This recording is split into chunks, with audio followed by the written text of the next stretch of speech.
Wat hadian balaha banyalek kai no setang shpongut ki player haga kelamit penban galangsning FC kala bakan jam shaka semi final na ka group B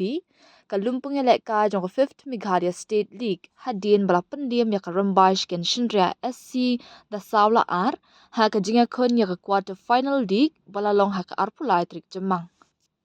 U Atlanson Karmau ulat heb laifu ar minute u Samuel Power saphui minute dajit lang wanshong nyopo minute but Michelle Roy kurba kandaipo plus ar minute kilong kirang yelek kai kibala yo ban penki jar nakabenta ka kinhun yelek kai kalang sning FC kat ba u yaisha bare sapupra minute but Harita Suchen kandaipo plus san minute kilong ki arngot ki player ban tap iki cool nakabenta ka shken shinria.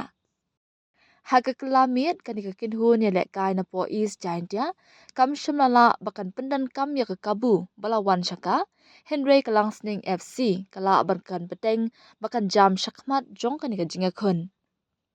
Hashwa jong kani kanang kiu Irat FC kala yaidon yaladi haga thong banbu jakalam shaka kirdan ya kun ka semi final bat kani kala wan hadin bakalala bakan penlim no ikamaram FC da ar lalai. Unam tam hakan ka jinga kun day ujaste weltham ubala yo ba untap iki kul ki balawan habaro arkala jong kan ka jinga kun bat benrap lang sakakul ka bala thap da unibel John Linkoy prap ar minute kat ba ya ka shikul ban laj brut kamaram FC la thap ya ka da u Threesburg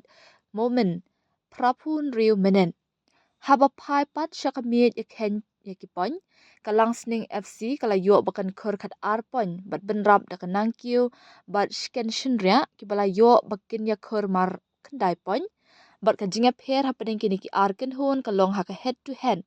bat ka ban rai manu na padeng kini ki ban jam shaka semi final kan shong haka jinga kun ka jongki ka ban long haka singi hat majai jong ka tayo ka ban wan hakala singi ubdai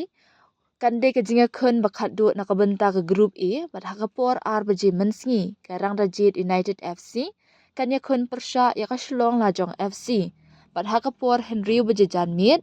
ka Maulai SC kanya kun persha ya ka nongkse SSCC na kani ka group ka nongkse bat la jong kilabu jakaya ladi shaka semi final Henry Lingba kini jinga kun kan sala bakan batai shai mano na pedeng jongki ban bat ya kekerdan baningkong bat kebaar.